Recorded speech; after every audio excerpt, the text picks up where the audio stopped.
Es viernes, ya comenzó el fin de semana, son las 10 de la noche y es la hora de opinar. Hoy voy a tener una charla muy interesante con el director, periodista Diego Enrique Osorno y también la periodista y productora Laura Woldenberg.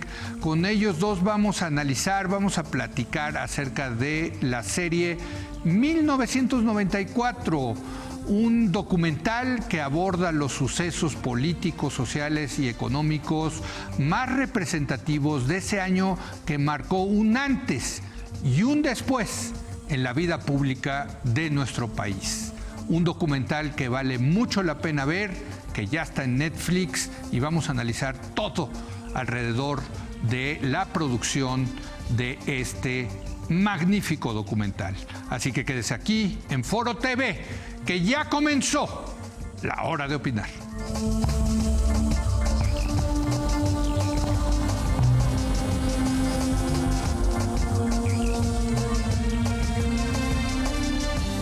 Muy buenas noches. Ya es viernes, ya es fin de semana y me da mucho gusto que en esta ocasión nos acompañen Diego Enrique Osorno. Él es periodista, escritor y cineasta. Diego, ¿cómo estás? Muy buenas noches. Muy buenas noches, Leo. Y Laura Woldenberg, periodista y directora de contenidos de Vice en México. Laura, ¿cómo estás? Buenas noches. Bien, gracias por la invitación. Bueno, y los invitamos porque uno es el director y otra es la productora de este magnífico documental que ya está disponible en Netflix a partir de la semana pasada, titulado 1994. Es una miniserie en 5 capítulos que aborda los eventos que sacudieron verdaderamente al país, las consecuencias que se siguen viviendo 25 años después de ese año, que yo considero un año importantísimo en lo personalmente el destino de México. Y lo primero que les quería decir es felicidades. Realmente creo que han logrado un gran producto. Yo la empecé a ver el sábado pasado.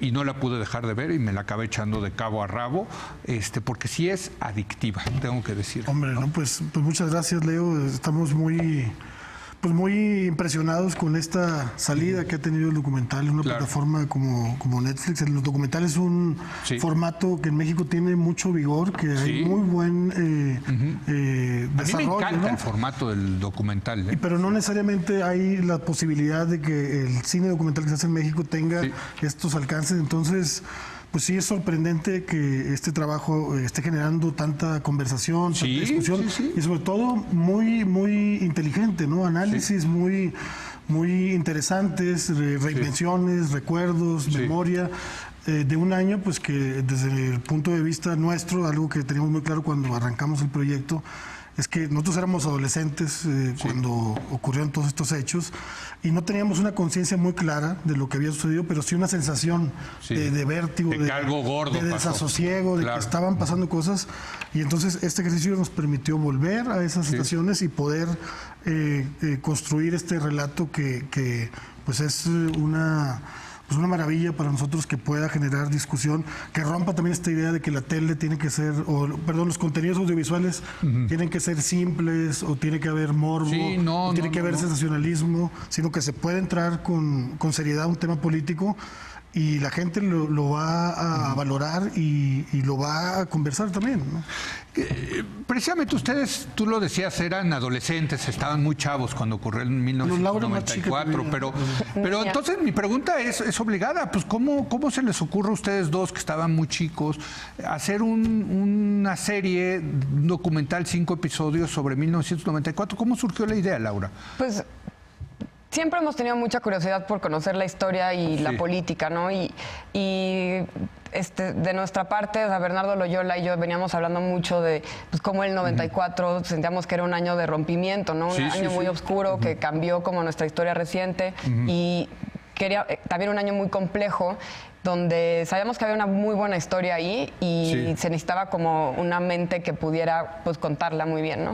Entonces, para mí como la persona obvia pues era obviamente Diego, porque él venía pues documentando el 94 desde el movimiento zapatista, ¿no? O sea, y le ha dado como una continuidad a la cobertura del zapatista desde siempre, y también ya había grabado La Muñeca Tetona, ya había entrevistado a Salinas, también le interesaban mucho los temas del poder y de la política, entonces pues decidimos conspirar en este proyecto para poder hacer. ¿Ustedes le llamaron? ¿Te llamaron a ti? Sí, Laura me buscó, ya habíamos trabajado en Vice en algunos textos que yo había escrito, y obviamente pues teníamos una amistad, ¿no? De tiempo, pues no mucho tiempo atrás, pero muy intensa, ¿no? Se siente. Entonces, esta oportunidad me parecía una ocasión inmejorable para poder, precisamente como decía Laura, reunir a partir del abordaje de un año, no solo estas sensaciones de las que hablaba ahorita, sino también planteamientos sobre el tema del poder, que es un tema que me ha interesado mucho siempre, y el tema de la rebeldía y el tema de la justicia, que para mí son los ejes de nuestro trabajo, de este documental. Ahora, me parece que, 1994 es un año lleno de eventos importantes. Comienza literalmente el 1 de enero con la rebelión zapatista, luego... Con el Tratado de Libre Comercio. Exacto, simultáneamente, porque ese día comienza el Tratado de Libre Comercio, entra en vigor, ¿no? Íbamos a entrar al primer mundo y resulta que nos amanecimos con que seguíamos y fuerte en el tercer mundo, ¿no? Luego viene el asesinato de Colosio, luego viene las elecciones, luego viene el asesinato de Ruiz Massieu y luego viene la crisis económica. Yo creo que son muchos eventos, desde luego, pero me parece, y se los pregunto, que el hilo conductor es el asesinato de Colosio. Es el tema principal, diríamos, me quedé con esa sensación, ¿no? Pues Colosio sentimos que es uno de los personajes principales de aquel año, desde ¿no? luego. Entonces, desde luego. Para nosotros era muy evidente contarlo desde él, pero también es un personaje muy complejo, Colosio. Sí. O sea, él estuvo en medio de una pugna política en el PRI, donde si bien quería cambiarlo, también fue parte de las estructuras del PRI desde antes del 94. Entonces, también en la serie intentamos pues reflejar esa complejidad del personaje y también seguir la curva de él, ¿no? Desde sus inicios, cómo comenzó en el PRI, cómo llegó a ser presidente del PRI, como secretario de Estado y luego como un candidato, ¿no? Sí. Y pues esa pugna entre los dinosaurios y el grupo pues, que quería democratizar un poco más el partido, pues creo que se logra muy bien y se plasma ahí como... Pero sí fue una decisión deliberada hacer del asesinato de Colosio, digamos, el hilo conductor de 1994. O sea, como decíamos ahorita, tanto Laura como yo, la idea inicial era exploremos el 94. O sea, eso, así empezó todo. Pero exploremos el 94. Y obviamente tú haces un repaso muy rápido. Está la apertura económica de México, la integración con Canadá y Estados Unidos, está la insurrección zapatista, está la crisis económica, está el asesinato de Luis Donaldo y el asesinato de José Francisco Ruiz Massieu. A la hora de empezar a hacer la investigación, la primerita investigación, digamos, antes de desarrollar todavía con todo el equipo, pues era muy evidente que el drama de ese año pues estaba alrededor de la figura de un hombre que representaba, por un lado, la expectativa de continuidad de un proyecto como el salinista, y por otro lado también, en un contexto de despertar social como el que creo que sí logró generar el ejército zapatista con su insurrección, también una expectativa de una reforma del PRI. Entonces, pues para mí era muy evidente que el personaje con el cual podíamos hacer este ensayo sobre los temas del poder, de la rebeldía y de la justicia, pues era el de Luis Donaldo Colosio, que en los tres ámbitos, digamos en el poder, porque pues es alguien que colaboró, por ejemplo, en la campaña de Carlos Salinas en el 88, una campaña, una elección muy cuestionada, donde se establece por muchísima gente que hubo un fraude electoral, y el coordinador de esa campaña pues fue Luis Donaldo Colosio, y eso está en la serie. Luego presidente del PRI. Luego presidente del PRI. Arrasó en 91, en las elecciones del 91. Como decía Laura, pues es o sea, creo que las complejidades, las ambigüedades de Luis Donaldo están ahí presentadas. Y era el hecho, su carrera, el que nos permitía conectar el poder, conectar la rebeldía, porque sí se genera en el discurso del 6 de marzo, cuando él habla de la reforma del poder, que es un discurso puntual, más allá de todas estas controversias alrededor. O sea, él hace un discurso de reformar el poder, más allá del México, sed de hambre y justicia. Y la justicia, que se deriva y que se exhibe en México de una manera atroz, la injusticia más bien, después de su muerte y de todo manejo de las investigaciones muy desasiado. O sea, creo que sí era el personaje que naturalmente, porque también en el documental hay que respetar los hechos. O sea, sí hay un trabajo dramático, sí hay un esfuerzo creativo, pero el rigor implica respetar los hechos. Desde luego, pero yo en la reseña que escribí ayer en el periódico Excelsior lo decía, a mí me encantó y recomiendo ampliamente y los felicito. Solamente tengo 2 críticas que hacerlo. Uno, creo que quedó muy soslayado, dejaron de lado el tema de la crisis económica, que para mí fue fundamental ese año, ¿no? Creo que lo tocan tangencialmente, de pasadita. Y para mí, insisto, y a lo mejor es un sesgo personal, creo que la crisis esa que explotó en diciembre se venía gestando desde enero, o sea, ¿no? Y creo que, bueno, pues la adhesión editorial, desde luego, se vale, es decir, vamos a concentrarnos en Colosio, ¿no? Pero pues dejas de un lado los otros eventos que no sé si fueron más o menos importantes, pero vaya que tuvo un impacto importantísimo la crisis. No he leído la columna que escribiste, pero sí leí el tuit y entiendo perfectamente y me encanta, la verdad, esta posibilidad que logra el documental de que cada quien de los espectadores refleje ahí también sus propias inquietudes. Nosotros sí tratamos la crisis económica, pero desde esa perspectiva del tema político, ¿no? O sea, llegamos en el último episodio a ya toda esta crisis. Primero es una crisis social en Chiapas, luego es una crisis política, luego es una crisis de la Procuración de Justicia y luego es una crisis económica, ¿no? Pero la crisis económica se fue gestando desde el levantamiento zapatista. No, sin duda, el 94 se puede contar desde una perspectiva económica. Claro, por eso digo, y se vale decir, bueno, nosotros la vamos a contar desde esta perspectiva. Lo que pasa es que pierdes la otra perspectiva, ¿no? Es decidir y elegir es descartar. Pero, ¿sabes? Yo creo que ambicionar un tratamiento total de un momento. O sea, ayer Rulo me escribía en Twitter, te faltó lo del Mundial, perdimos ahí en penales y tal. Y tiene razón. También lo pensé. Ojo, tiene razón, pero uno tiene que acotar y tiene que ir hacia el objetivo. Y nuestro objetivo era exhibir un poco esta crisis del poder, exhibir el despertar social que se genera también en el 94, porque es un año que también, hay que decirlo, se despierta el país, ¿no? Y también exhibir pues la impunidad que ocurre en ese momento. Claro. Laura, a ti ¿qué nos dices de esta decisión editorial?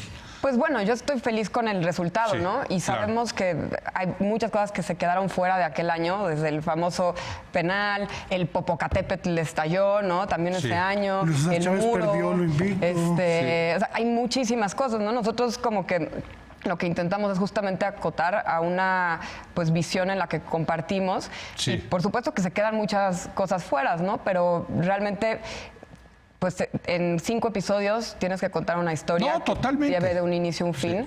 Y en la crisis económica yo creo que da para otro documental, ¿no? Desde luego, de 5 o 10 capítulos, ¿no? O sea, ¿no? Y ¿sabes algo? O sea, a partir de esta reflexión que haces, o sea, el documental aborda varios pasajes y lo que apenas llevamos hoy, cumplimos una semana, hoy viernes cumplimos una semana de haberse estrenado y ya se están retomando, o sea, el caso Otón Cortés, por ejemplo, o sea, es un caso muy, muy grave de injusticia en el país y que está vigente hoy en día porque Otón Cortés fue encarcelado injustamente, fue torturado.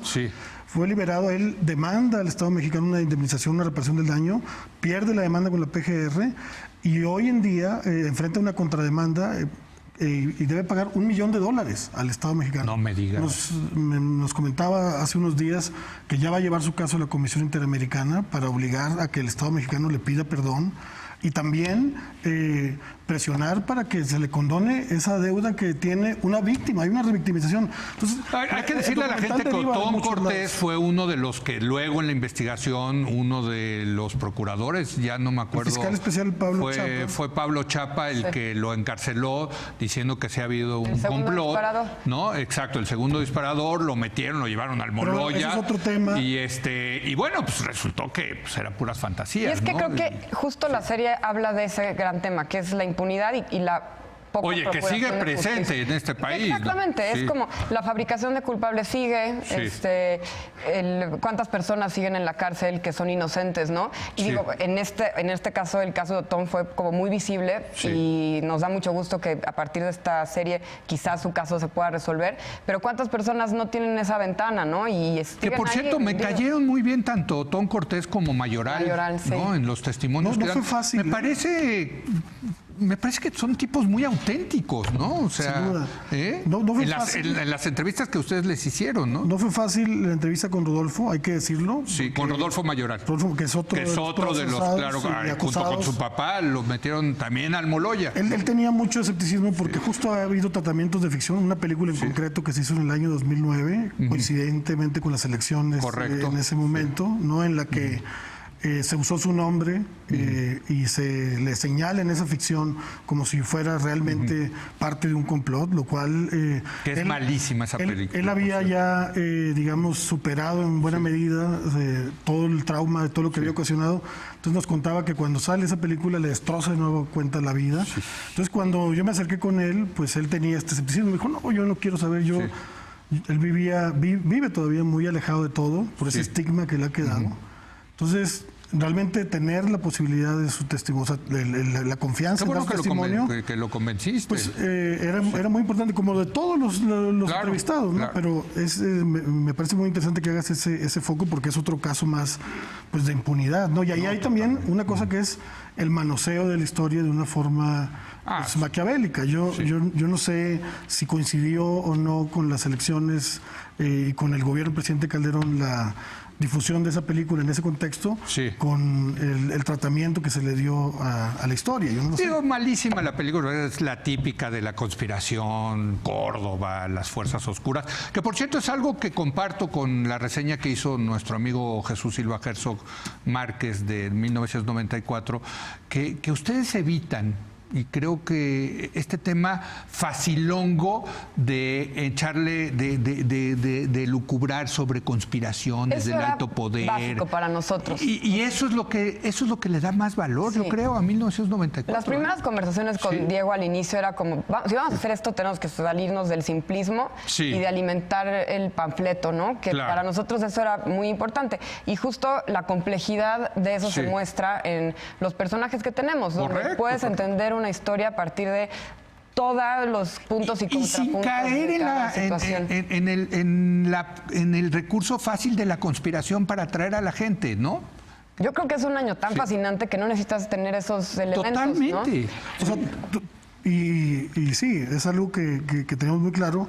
Ahora, la serie presenta todas las versiones y Sí. presenta todas las posibilidades. Nosotros no estamos diciendo que la investigación oficial Sí. y la sentencia final es perfecta. O sea, No. dejamos abierto, respetamos la inteligencia del espectador, o sea, trabajamos Correcto.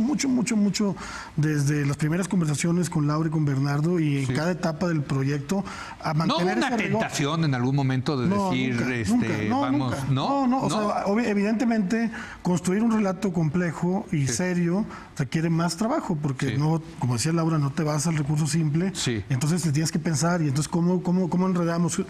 En el documental hay una juxtaposición todo el tiempo, no solo de entrevistados y de personajes, sino también de posturas Sí. sobre los tres temas que tenemos, ¿no? en la historia. Y eso es lo que te decía al principio. Eso en algún momento pensamos, ¿y qué tal? ¿Cómo lo va a recibir el espectador? A lo mejor no va a ser algo que mucha gente acceda. O sea, sí nos podían decir de Sí. fuera, no, es que métele un poquito más de sangre, métele un poquito más de No, hombre, sospechosismo y demás. es que no Pero ahí es está. necesario. Es que eso Hay es el- gente que lo está viendo Claro. como detectives. También Sí. hay un amigo que me decía, no, pues yo ya me regresé al 3 y estoy viendo ahí, me mandaba screenshots. O sea, también abre esa posibilidad criminológica, Pues sí, ¿no? pues Pero sí. es una decisión también del espectador, ¿no? Sí. A partir de los testimonios y del archivo que se va construyendo. Bueno, yo la segunda crítica que les haría, y ya voy a quitar la segunda crítica para luego Lo hablar de estás otras cosas. destruyendo, Leo No, Chihuahua, no, ¿verdad? insisto, a mí me encantó, excelente, los felicito de verdad. Me encantó. Político, sí, me encantó, digo, por una cuestión personal me faltó más la parte quizás económica. Sí, pero la otra parte, y que sé que no ha sido el único que los ha criticado de eso, que es, creo que la versión de Colosio es la versión del Colosio después del asesinato, ¿no? Del Colosio bien intencionado, reformador, que de verdad quería un cambio para México. Yo que vivía esas épocas no me quedaba claro, o sea, yo veía a Colosio como un salinista, como un priista, tú lo decías, que sí, pues, y que en la tradición priista, pues había que romper con el presidente y tener una voz propia, etcétera. Pero hay un poco esta visión, no creo, del Colosio mítico, del Colosio que se generó después del asesinato. Me queda esa sensación. Y sé que no soy el único que se los ha dicho. Entendemos eso porque también, digo, lo mataron, ¿no? Entonces es como, ¿cómo no tener a un personaje a partir de su muerte? ¿Cómo entenderlo también a partir de su muerte? Pero, sin embargo, los primeros 2 episodios, pues, hablan del Colosio que estaba en la campaña de Salinas y cómo fue creciendo y cómo fue una persona que durante la presidencia de Salinas, pues, estuvo muy de cerca. Sí, claro. Y no se distanció del todo y también pues con estas complejidades y pugnas entre el partido, ¿no? Entonces sí sentimos que es un personaje complejo que se retrata ahí, aunque por supuesto pues en la serie lo matan y es uno de los personajes principales, entonces pues, eso lo vuelve casi heroico, ¿no? O sea, casi por definición acaba siendo heroico o épico, déjame ponerlo. Es la lectura que se tenga a partir de pues, una persona que matan a la mitad de su serie, ¿no? Pero ¿no crees, Leo? O sea, eso, y eso ahora yo te pregunto. A ver, venga. O sea, Luis Donaldo Colosio es una estatua, es una calle, es una escuela. O sea, hay ahí un contenido muy fuerte, institucional. Desde el día 1 empezaron a hacerlo así, sí, ¿no? O sea, entonces entiendo perfectamente que eso, aunado a la decisión de que él sea quien nos lleve o con quien hagamos el viaje del año 94, genere esta percepción, pero como dice Laura, nosotros tratamos de mostrar más bien al Colosio, que estaba ahí, un Colosio ambiguo, o sea, en medio de una revolución o de una insurrección, y Colosio no era un revolucionario. No, para nada. Pero también en medio de un régimen donde había dinosaurios, y Colosio tampoco era un dinosaurio, era alguien que está en medio. Entonces, me parece que la mitificación es por el contexto también que tenemos. Yo te digo, la plataforma esta permite que el documental lo vean en muchos otros lugares del país. Totalmente. Entonces, recibo comentarios de Japón, de Turquía, de Noruega, de Canadá, y el análisis, o sea, ellos no tienen este contexto coyuntural que tenemos nosotros, y yo creo que la coyuntura, los 25 años de su muerte, digamos, toda la información que se ha generado alrededor de él, pueden mitificar, pero nosotros en la serie lo que tratamos de mostrar es pues la historia de un hombre, como dice Laura, que quedó en medio pues de un régimen de partido hegemónico y una insurrección, y que mandaba mensajes para ambos lados. Es que eso es lo que... Y el otro día tuvimos aquí un debate entre amigos sobre ese tema, de si se le salió o no de las manos a Salinas el tema de la sucesión presidencial, si alguna vez perdió el control de la sucesión presidencial a Salinas. Pero mi hipótesis es que realmente lo que se le salió de las manos y no estaba en el guión, y de alguna manera creo que enloqueció o afectó al presidente Salinas. Claro, fue el levantamiento. Eso cambió el guión por completo. No, y ahí está en la serie, ¿no? Claro. Es como, ¿cómo no va a haber una tensión hacia pues, lo que está pasando en el país? Una rebelión después de cuántos años. Pues, ¿cómo no va a estar ahí el foco, no? Y creo que también eso genera debate, y ahí también hay todo tipo de contrapuntos, ¿no? Tienes a la gente cercana de Colosio, ¿no? Que lo veía como, qué casualidad, ¿no? Exacto.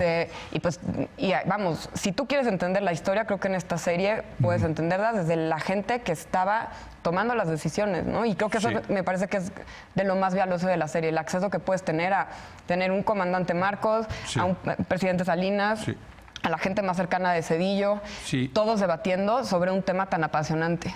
Totalmente. Tengo que hacer una pausa. Ya prometo no hacer ninguna crítica más. Son críticas muy benévolas, porque yo les quiero decir que me encantó, en serio.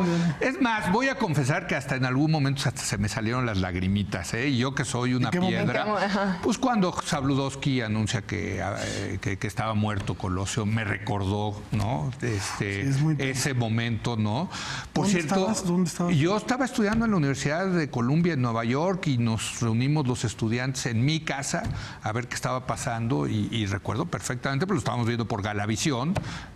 ¿Y tenías alguna militancia o alguna idea? No. Me imagino antipriista, me imagino, ¿o no? Pues mira, Joven. no, yo simpatizaba con el grupo tecnocrático que había llegado al poder. Me gustaba el discurso de la modernización de Salinas, me gustaba esta promesa, lo mencionaba en mi reseña de ayer, de esta promesa de que íbamos al primer mundo. Yo sí, esta cosa del... ¿Tú sí la compraste? Sí, pero se me acabó, en 1994, con las toda esa ilusión. Celebrando el Año Nuevo. Exactamente, es lo que cuento. ¿Te gustó el final del primer episodio o no? Sí, muchísimo. No, me gustó muchísimo toda la serie, tengo que decirlo, y sí me salieron las lagrimitas cuando dice Zabludovsky, que por cierto también se me había olvidado, y teníamos el otro día otro... Es que ustedes lo que generan es debate, que está padrísimo eso. Qué aburrido si no hubiera debate. El otro día con un grupo de periodistas les decía, qué escándalo que al aire Jacobo Zabludovsky le diga a Talina Fernández, métete al quirófano. No, a mí se me hace un escándalo, pero colegas periodistas a quien respeto todos muchísimo decían, pues no, eso es lo que tiene que hacer un periodista. Oye, pero estaba al aire, ¿cómo le puedes...? Pues al aire, tienes que buscar la nota como sea la nota, ¿no? Sí, ¿no? Bueno, sí. Entonces, digo, tú que eres periodista, a ver, ¿qué opinaste de eso? No, yo tengo un respeto, obviamente yo me hubiera contenido, ¿no? Evidentemente, pero hay que buscar la nota. Uno de estos, no voy a decir nombre, uno decía, yo me hubiera metido al quirófano, ni siquiera hubiera esperado las instrucciones del licenciado Zabludovsky, me hubiera metido, ¿no? Pero ahí es donde... ¿no? Es increíble ver esa escena. Esos dilemas, es que sí fue un año muy dramático. Métete, o sea, al aire le está diciendo el conductor, métete al... ¿Y tú lo hubieras colgado? ¿Qué hubieras hecho? No. ¿Le colgabas tú o qué hubieras hecho? No, yo no soy periodista, yo la verdad no me considero como tal, y por eso... Talina también, ella más bien era comunicadora, pero tenía ahí... Sí, no, y yo respeto mucho a mis colegas periodistas, la verdad, y entiendo que la nota es la nota y hay que buscarla, ¿no? A como dé lugar, pero a mí me pareció un escándalo que el conductor en vivo diga, métete al quirófano. No, y ese montaje ¿cómo que métete al quirófano? Cuando Talina te dice, no, y yo chingale, le colgaba. Le colgaba, ese diálogo es increíble. No, es fascinante. Talina, la verdad, una señora muy, muy encantadora. Tenía, cuando llegamos, no sé si lo notaron, un busto de Colosio allá ahí atrás. En su sala. Una casa muy, muy bonita, que reflejaba mucho su espíritu. Y sí, ella ya no era periodista de Televisa en ese momento. Talina Fernández. Estaba trabajando en Baja California. Estaba trabajando en Tijuana, en otras cosas, ¿no? Pero son muchos testimonios muy entrañables. No, pero sí se me salieron las lágrimas. Sí dije, hijo, mano, me recordé. Porque sí era como que se derrumbaba todo, ¿no? O sea, esto no se había tocado, esto no estaba en el guión, esto... ¿qué está pasando? ¿Qué chingados está pasando en México, no? Y cuando estás en Nueva York, aparte, pues más, ¿no? O sea... ¿Pero ahí también lo viviste emocionalmente o ahí más fríamente? ¿Cuándo? En 94. No, hombre, no, pues me acuerdo, todos nos pusimos, no me acuerdo si lloramos o no, pero... Y eran apenas 3 meses de lo que iba del año.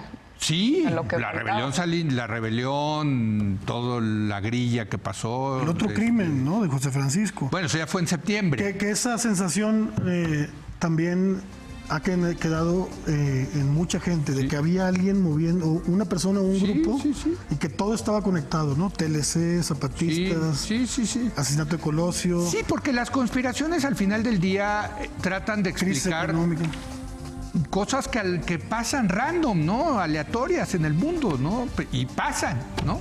Pero bueno, ya me tengo que ir, me está matando. Ya no va a salir todo esto que platicamos. No, claro, seguimos, claro. No, claro que sí, hasta lo de las lagrimitas.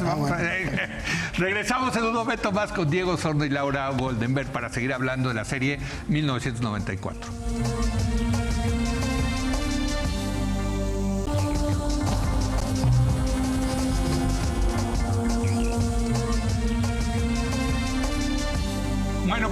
recomiendo ampliamente que vea usted en la plataforma de Netflix el documental 1994, 4 episodios dirigido por... 5, perdón. Episodios, tienes razón, dirigido por Diego Enrique Osorno y producido por el equipo de Vice, que dirige Laura Goldenberg aquí en México, y ellos dos son los que precisamente están con nosotros el día de hoy, viernes. Y yo les preguntaría, bueno, creo que parte del valor, desde luego, de este documental son los testimonios, ¿no? Las entrevistas. El subcomandante Marcos Gordo, ¿no? ¿Está gordito? Yo no puedo hablar de eso. No, bueno, yo tampoco, pero sí, está repuestito. Diría una tía, está repuestito, ¿no? No, pero consiguen unas entrevistas fenomenales. Yo comenzaría a preguntarles, Salinas. ¿Tú fuiste a la de Salinas? Sí. A ver, cuéntanos. No, pues fue impresionante, ¿no? Fue en su biblioteca, que es súper imponente, que habla de... Tiene las bandas presidenciales. Sí, tras las bandas presidenciales, la cantidad de libros que tiene y de historia ahí acumulada en ese cuarto es realmente muy imponente. Y también te habla de... que es una persona que conoce perfectamente bien su guión, ¿no? O sea, nosotros nos medimos obviamente el libro antes de ir a hacer la entrevista y te lo cuenta tal cual el libro, ¿no? O sea, es como tiene su discurso muy bien amarrado y es una persona no se sale del guión. No se sale del guión y habla muy bien. O sea, es realmente una persona elocuente ante el documental. Fue una clase siempre ha sido, Salinas. Sí, y pues realmente estar ahí pues es como ver una clase de historia vista desde su punto de vista, ¿no? Por supuesto, pero justo una de las experiencias de ir a escuchar y estar y participar en más de 50 entrevistas, pues acabas teniendo como un entendimiento de la historia reciente de México como nadie lo hubiera soñado, ¿no? Desde todos los posibles ángulos y puntos de vista. Y también algo muy importante para nosotros era tener a todos los grupos, ¿no? Políticos ahí representados, ¿no? En la serie tienes al salinismo, pero también tienes al grupo más cedillista, aunque no está Cedillo, pues claro, tienes a la gente más cercana. Está Marcelo Ebrard, que representa de alguna manera el camachismo. ¿No?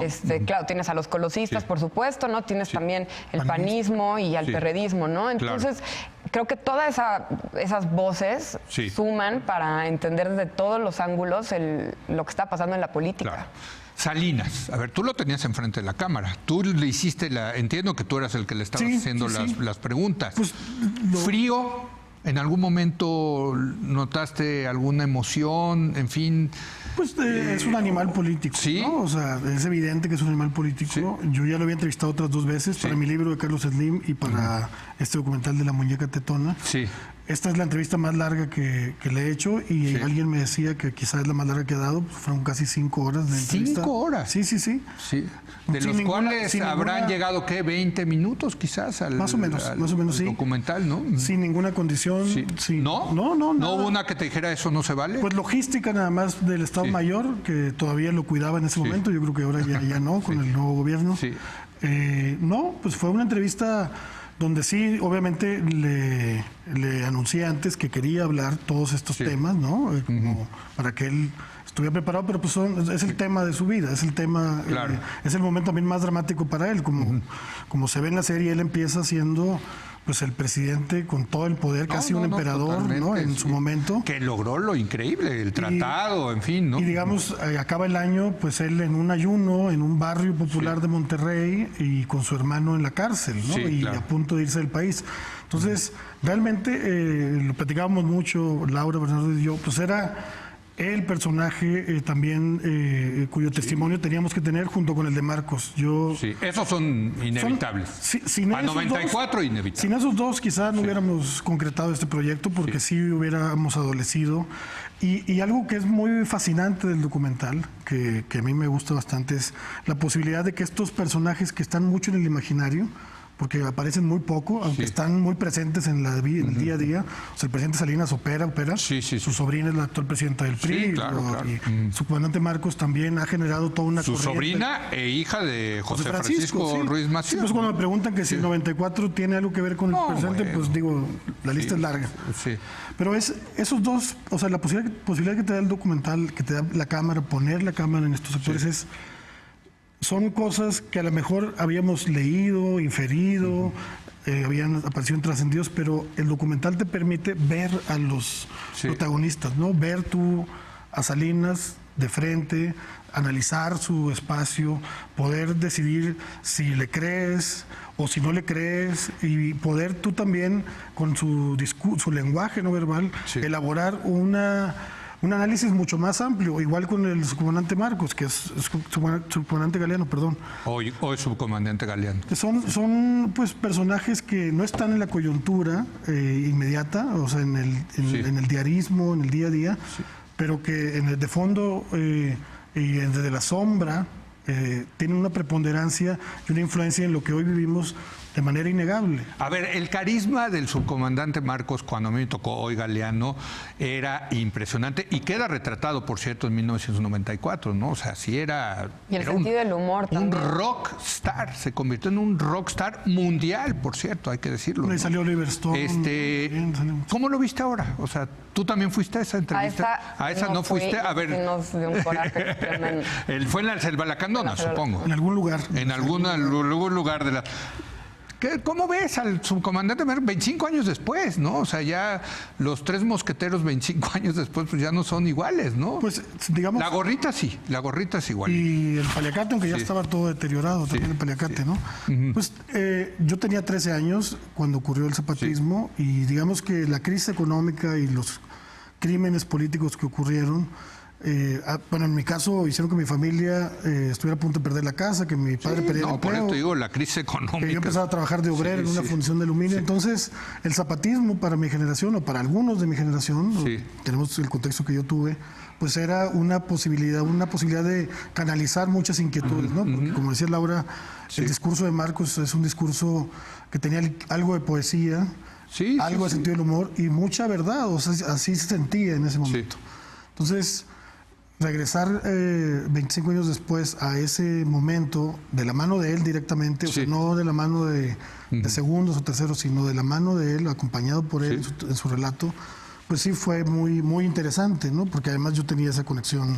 ¿Sigue teniendo ese carisma, dirías tú? Pues que lo vea la gente. A mí me parece a ti, tú que lo tuviste ahí enfrente. La verdad es que en la inteligencia es algo que pues no se agota y una buena parte de ese carisma creo que es producido no solo por el misterio del pasamontañas que permanece, que prevalece, sino también por una inteligencia innegable y una congruencia, porque también, digamos, a diferencia de muchos otros líderes sociales latinoamericanos, como Daniel Ortega, como otros que encabezaron momentos de mucha inspiración, de mucha ilusión, pues el subcomandante Marcos ha mantenido más bien una cohesión y una congruencia al resistir en su entorno específico. Ahí siguen, ¿no? Ahí siguen.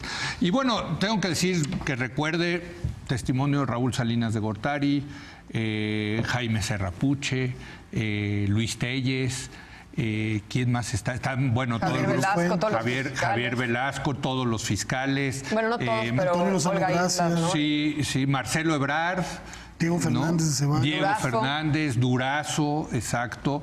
Federico Rojas, Arriola, que por cierto... Carlos Rojas también. ¿no? Mario Luis Fuentes, que iba con Colosio atrás, eso yo también se me había perdido. Iba atrás de Colosio cuando le dispararon a Colosio, Mario Luis Fuentes. Mario Luis nunca había hablado de eso. Y la verdad, Mario Luis, hijo, qué temple, ¿no? Porque él vio cómo le daban el balazo a Colosio, ¿no? Venía atrás. Mario Luis, por cierto, tampoco había dado nunca una entrevista. Y él, además de pues tener esa pésima experiencia de haber estado a espaldas de Luis Donaldo en el momento de su asesinato, pues también colaboró con la campaña del presidente Zedillo. Fue un emisario con los zapatistas. La verdad también es otro privilegio haber tenido... Buen tipo, por cierto, es un tipo de primera, Mario Luis Fuentes. Si nos está escuchando, lo mandamos a saludar, pero sí... Y por eso quizás no lo recuerda mucha gente, porque él, a diferencia de otros protagonistas de esos acontecimientos que elaboraron su narrativa, Mario Luis se mantuvo al margen y esta es la primera vez que... Muy elegantemente, hay que decirlo, ¿no? Ahora, déjame preguntarte a ti como productora, Laura. Hay una serie de material fantástico. O sea, realmente... ¿cómo le llaman ustedes? ¿Pietaje o no? Sí, todo el material de archivo, ¿no? De archivo. Pues, a ver, cuéntanos eso, que supongo que Televisa les dio un buen, se ¿no? licenció de todas partes, de todos los medios. Ahí, lo que desde un inicio, como lo gestamos esto, fue con un equipo de producción en campo, ¿no? Que iba a grabar todas las entrevistas, pero paralelamente había un equipo de archivo que tenía exactamente la misma importancia que el equipo que estaba yendo a filmar, ¿no? Y supongo que los archivos no estaban muy bien organizados, que digamos, ¿no? Porque no se habían digitalizado, ¿no? Fue un trabajo de digitalizar cientos de horas, tenemos más de 500 horas de archivo. 500 horas. Y la verdad es que ese equipo hizo un trabajo excepcional. Yo creo que tenemos uno de los archivos ahora históricos más importantes, yo creo, porque tenemos de todas las temáticas, ¿no? O sea, el archivo que logramos conseguir del EZLN, de la crisis, de toda la campaña de Colosio, de Cedillo, realmente es un archivo único. Y oye, material, te decía antes de que entráramos al aire, increíble, por ejemplo, yo nunca la había visto, la recreación de Aburto del asesinato de Colosio, ¿no? Que es una cosa espeluznante ver a Aburto dando órdenes, como si fuera Diego Osorno dirigiendo el, ¿no? O Fellini dirigiendo, ¿no? Una película. Usted póngase allá, ¿no? Y yo acá, con una frialdad. En fin, eso nunca se había visto, ¿verdad? También en la serie se desclasificó mucho material, que ese es otro valor que trae la serie, ¿no? Puedes ver material que nunca se vio, también a partir de un trabajo periodístico impresionante con un equipo de primera. Que logró desclasificar el material y que... Eso no se había visto nunca, entonces, la recreación de Aburto del crimen de Colosio. No, es parte del material que se desclasificó. Y pues justo es, sin este equipo multidisciplinario que se creó de entre cineastas, periodistas, archivistas, pues no se le hubiera logrado este proyecto. Y luego, pues, lo que es importante en ese sentido, Diego, es la edición, ¿no? Totalmente, ¿no? ¿Cómo edita? Que yo creo que, si me preguntan a mí, tiene muchas virtudes 1994, pero una de sus grandes virtudes es la edición. Totalmente. ¿Cómo lo cuentas? O sea, no está fácil, ¿eh? No estaba fácil, ¿no? No, totalmente. Sí fue, o sea, el proceso de escritura, digamos, de la serie empieza con pues un trabajo muy embrionario, con esta conversación entre Laura, Bernardo y yo, donde se hace como una primera idea de todo lo que queremos contar. Luego, cuando ya sumamos a un equipo de investigadores que nos ayuda, pues se va ampliando las líneas de la historia. Luego también participó como guionista junto conmigo Juan Elías Tobar, un excelente guionista que antes de trabajar con nosotros... Pero el guion en el documental lo haces a posteriori, ¿no? Eso es lo que estoy haciendo. Eso es interesante. El documental se forma al final también. Esa es de donde voy. Estoy explicando un poquito el proceso. Juan Elías, que antes de trabajar con nosotros trabajó en Roma, fue asesor de Alfonso en Roma. Y luego vas a grabar con un guión y vas a buscar archivo a partir de una primera idea. O sea, en el documental el guión pues es un ejercicio nada más muy precario o primario, perdón, de trabajo. En el rodaje surgen nuevas revelaciones, las entrevistas te dan nuevas. Y entonces vas por nuevo material. En el archivo también hay nuevas revelaciones, pero en la edición es donde se hace la reescritura final. Es donde precisamente se puede construir el relato de una forma en la que todo lo que encontraste en el rodaje y en el archivo, en este caso, te permita respetar las premisas con las que iniciaste el proyecto y dar un sentido dramático a toda la historia sin perder la profundidad, porque se trata de un documental. Oye, vaya que es dramático, porque a mí lo que me pasó es que cuando terminaba un episodio decía, no, yo tengo que seguir viendo esto, ¿no? O sea, dejan muy bien ¿cómo les dicen ustedes? Los hangers o cómo, ¿no? O sea, pues, te dejan picar para poderlo, ¿no? Sí, para verlo, pero esto se concibió como una película, ¿no? Donde el arco fuera del capítulo 1 hasta el 5 y donde realmente estás enganchado para verla de corrido. Y digo, y también al final me parece como... desolador. Dijimos todo. Bueno, tengo que hacer tengo que hacer una breve pausa y regresamos ya a concluir con Diego Osorno y Laura Waldenberg, los creadores de la serie 1994. Ya está en Netflix. Regresamos en un momento más.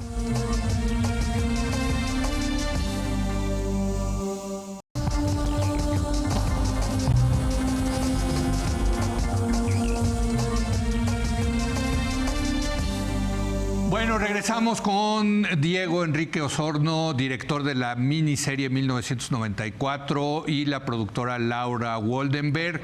Déjenme decirles, quizás faltaron 2 testimonios, ¿no? Y quiero preguntarles, Mario Aburto, ¿lo consideraron? Por supuesto, Mario Aburto era como de los personajes que queríamos que hablaran, y pues ya teníamos el permiso de la familia, ¿no? Sin embargo, intentamos con el gobierno de Peña Nieto que nos dio la negativa, y ahora en el gobierno actual tampoco nos... ¿No se puede? ¿No se puede entrevistar a un preso? Pues digo, no sé, preso, pregunto. No. Digo, ya ha habido periodistas que han entrado a entrevistar, pero a él no nos dejaron, ¿no?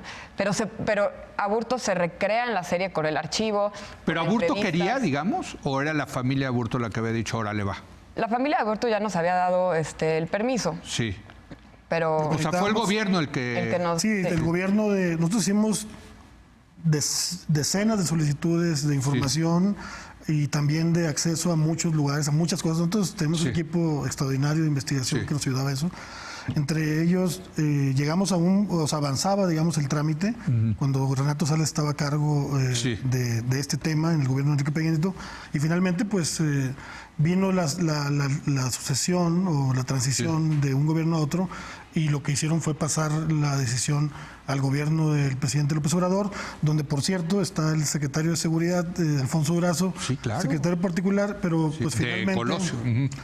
Finalmente no tuvimos no prosperó. Creo que eso todavía es algo que es una cosa que hay que investigar, pero ya hay algunos testimonios que hay algún problema judicial con el caso de Mario Aburto, y es posible que en los próximos meses incluso quede en libertad si no se resuelve. Entonces creo que es un problema que tienen debajo de la alfombra dentro del gobierno. No me digas, fíjate, porque ya está condenado Mario Aburto. Ya está condenado a 45 años. Exacto. Lleva 25, pero con las rebajas que se dan y con otra serie de elementos y con el nuevo sistema de justicia penal, creo que hay una posibilidad de que ya salga pronto. Que salga. Entonces creo que es un tema sensible, pero sí han entrado otros periodistas a entrevistarlo. Lo entrevistó don Julio Scherer. Sí, de hecho, reproducimos una parte de esa entrevista en nuestra serie.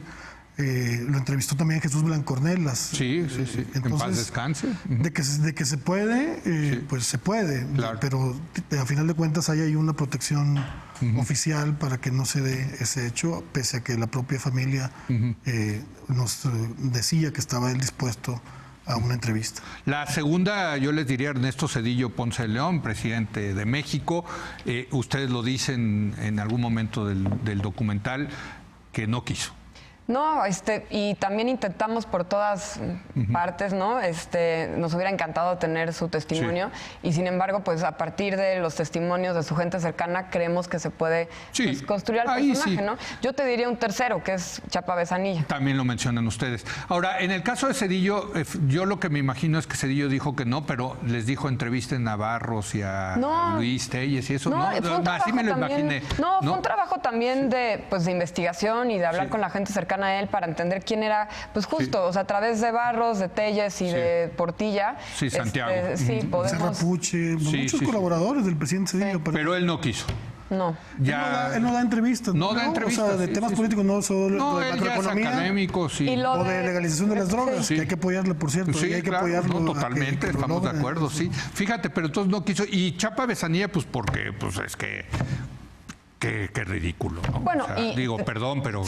pero a partir del entre corrupción e ineptitud ya... Pero más allá de valoraciones, creo que hubiera sido muy importante tener su testimonio. Yo le escribí una carta muy larga, él la leyó, lo pensó y finalmente decidió no participar, pero como dice Laura, pues ahí está Antonio Lozano Gracia, que al final de cuentas era su jefe. Y Juan Ignacio Zavala. Que era el vocero de esa procuraduría. Así es. No, bueno, han hecho un documento de verdad extraordinario. Primera semana de exhibición, ¿cómo se sienten, Laura? Fueron, yo creo que no quiero decir trending topic en el sentido de que está medido, pero vaya que se está hablando de 1994 por todos lados, a todos lados donde yo voy y en los periódicos, etcétera. pues sí están teniendo una buena... se está generando debate, creo que consiguieron... No lo imaginábamos, estamos realmente felices. Lo que queríamos lograr era que se generara conversación, curiosidad, debate, que esto además llegue a públicos muy variados, desde jóvenes más chicos que yo, que no vivieron ese año, hasta pues una generación que les tocó ya con plena conciencia, e incluso que esto pudiera viajar, ¿no? Diego está recibiendo comentarios de todas partes del mundo y creemos que es una historia que puede viajar muy bien porque al final de cuentas toca temas universales. Entonces, creo que si logra generar conversación, curiosidad, debate y sobre todo ganas de voltear a ver la historia para conocer de dónde venimos y a dónde vamos, creo que hizo el trabajo que necesitaba. Diego, ¿cómo te sientes? Pues lo acaba de decir, la verdad, muy bien. Laura, yo no añadiría mayor cosa. O sea, bueno, entonces les pregunto algo. ¿Qué les dio coraje que no quedó en 1990? No, nada. ¿Nada? No, o sea, no hay un que digas, no, obviamente, hijo, mano, se nos faltó esto, me hubiera gustado esto. Si hubiera pasado eso, pues no lo hubiéramos terminado. Yo, al final de cuentas... No, pero es que en algún momento, te digo porque a mí me pasa con mi columna, en algún momento la tienes que mandar al periódico. Son proyectos y yo conté ahí, la verdad, con un respaldo de Laura y de Bernardo para que llegáramos a donde teníamos que llegar y cuando tuviéramos que llegar. O sea, yo nada, o sea, todo dices... Y no, o sea, evidentemente hay cosas que pudiera mejorarse, como decía Octavio Paz, uno hace un borrador de lo que quisiera escribir y demás, pero sí siento que llegamos a donde queríamos llegar. Evidentemente esto va a generar o podría generar que gente, a lo mejor tú puedes desarrollar después el tema de la crisis económica, alguien en el caso Tom Cortés. O sea, también es un sendero para que más personas, que así yo veo los documentales normalmente. Se abren otras avenidas. Se abren otras avenidas. Y algo... ¿Tú te arrepientes de algo? ¿Te da coraje? Arrepentirme de algo en absoluto, ¿no? Porque creo que ese documento logra condensar las ideas de todos ahí. Lo único que me da mucho coraje es justo no haber tenido el testimonio de Aburto y de Zedillo, que eso sí es algo que nos dolió. Pero lo logramos solucionar en la sala de edición. Yo creo que sí. Y pues quiero terminar con ustedes preguntándoles qué sigue, porque... pues creo que han hecho una buena mancuerna, un buen equipo. Ahí está el equipo de investigadores. O sea, ya la curva de aprendizaje ya la pasaron ustedes. Si se siguen de acá, pueden lograr cosas muy buenas con otros temas. ¿Lo han considerado, Laura? No, pues ahí se están gestando nuevos proyectos. Por supuesto, creo que mi pasión es el documental. Sí. La de Diego creo que también, además del periodismo y además de lograr como nuevos retos, y claro que vamos a querer seguir contando historias y sobre todo espero que lo que siga también sea que el documental en México pues pueda tener nuevas salidas, ¿no? Porque el talento que existe en nuestro país es impresionante, ¿no? Entonces creo que también por ahí tendría que seguir esto. Entonces ya tienen ideas. Digo, no las pueden decir, supongo. No puedo decir, pero sí hay, pues se ve que es una sociedad que tuvo éxito, ¿no? Entonces... Pues la verdad, digo, qué bueno que el documental ha tenido esta recepción, pero más allá de eso, la experiencia de trabajar fue muy satisfactoria porque... También creo que había un asunto generacional.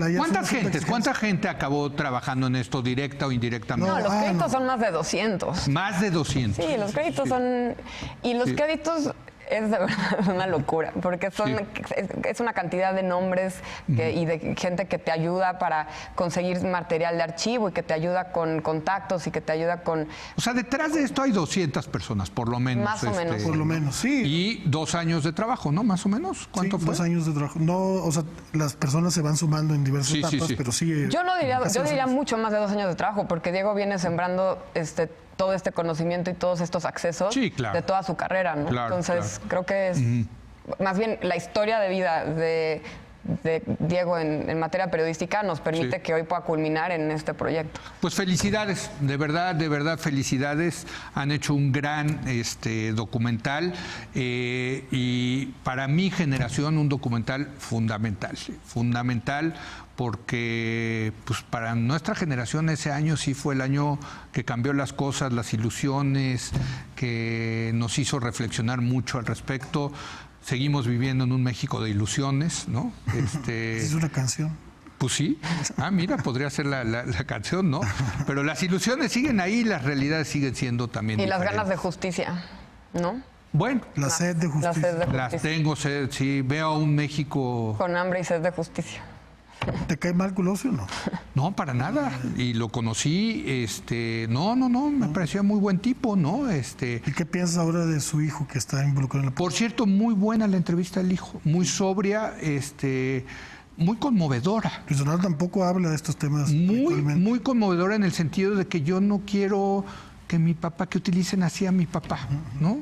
Una honestidad, ¿no? Una templanza también muy... 100%. Sí. Y mis saludos, por cierto, a Agustín Basabe, al querido Agustín Basabe, que también fue parte importante de los testimonios.